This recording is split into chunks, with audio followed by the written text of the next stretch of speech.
I will be printing on my Gelli plate this month with a whole bunch of random junk. I've done a couple of trips to my local secondhand shop and picked up a few random bits and pieces, done a bit of a rifling through my recycling jar, even found an old tin of buttons that I thought I'd try out and see what these bits and pieces might turn out like in my printing. So yeah, we'll give it a go and see what it looks like. Who knows? It could turn out great. It could turn out rubbishy, just like the rubbish itself. We'll just have to wait and see what it looks like. Anywho, alrighty then. So I've got my 8x10 gel plate here, plus my little 5x7 off to the side for the mixing. I'm using a pinky purpley kind of colorway because I don't have a great deal of purple in my print stash at the moment, so I thought I'd go for purple. I've got some plain paper and some book pages to see whatever I get inspired by at the time. So I'm just starting with a bit of purple on the background and using my smaller brayer at the moment. It's just a speedball brayer, 2 inches. It's only tiny. I have recently bought a larger one, but I don't think I had it when I made this particular video. But I've got a 4-inch one now, so yay! Yay for bigger brayers. I am starting off with, this actually happens to be the inside of a pastry box. So it was actually like, you know, those little single serve apple pies that you get in the freezer section. So this was one of those, and I thought the inside of that little case where the apple pie goes had a really cool pattern on it. So I thought, hey, we all love circles, we all love patterns, give it a go, see what it looks like. I pulled the print pretty much straight away with this one because, to be honest, I couldn't be bothered waiting, and I thought there was a decent pattern on this one and it might come up good. And indeed, it did. Look at that. That's pretty cool, hey? I do actually really like that nice little crisscrossy pattern that the base of the plastic made, and the circles, because everybody loves a good circle, and I'm a big circle fan. And there's a lot left over on the plate, so we'll go with a lighter purple over the top of that and see if we can pick up some more of that grungy bit left over behind on the plate. So I thought I would try a little extra pattern, so we'll use that grunge from the beginning and stick a bit more on there as well. I'm doing it slightly off center so that the pattern will be in a bit different place than it was originally, just to see what happens. A lot of what I do is just trial and error. I just like to see what happens, and yeah, because you never know. It's going to be a case of let's just try this and see what it looks like. And sometimes it comes out really awesome, and sometimes it doesn't. But yeah, sometimes you just come up with the most coolest stuff. Pop the paper on, give it a good rub. I'm trying not to rub too much with these ones because the last video I did, I rubbed a bit too hard and it made everything go a bit wobbly. So, yep, there we go. Pull it off and we'll see what the print looks like. Look at that. That's so cool. Yeah, very, very happy with that. You got some nice grunge from the first print, got some good prints from the second run. Yep, very happy with that. Okay, so I'm trying some metallics this time. I got a good range of metallic paints last time I went to Eckersley, which is my favourite art store here in the Canberra region of Australia. Don't have a great deal to choose from here, as in actual art stores. If I live closer to Sydney, there's obviously a huge amount there, and obviously there's a lot online as well, but I like actually going in and looking at art stores. How cool are they? It's like being a kid in a candy shop. They really are so much fun. So this stuff is something I picked up from a place called the Green Shed in Canberra. Now they are like a treasure trove, Aladdin's cave of amazing secondhand junk.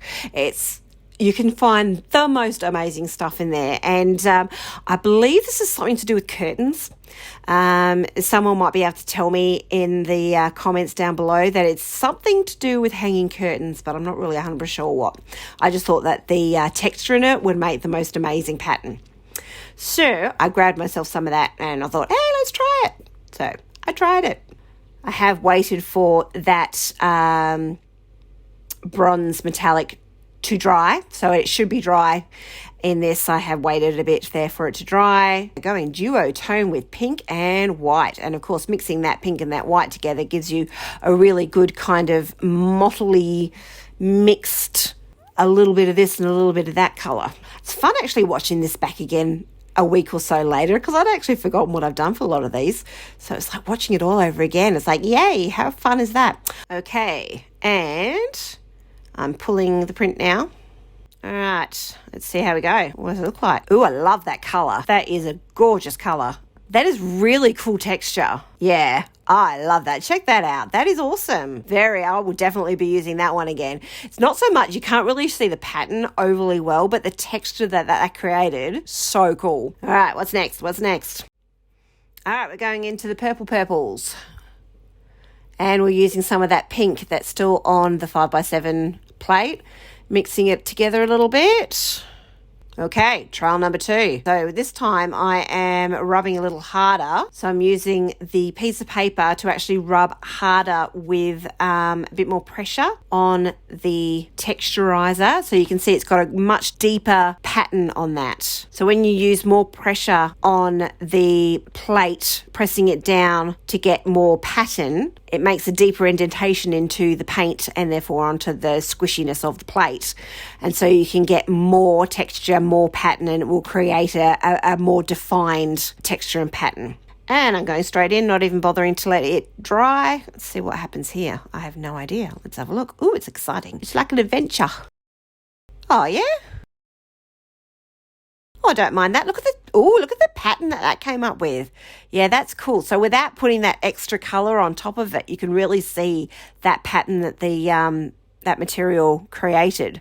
That's really cool. That will look great in a collage. Very nice.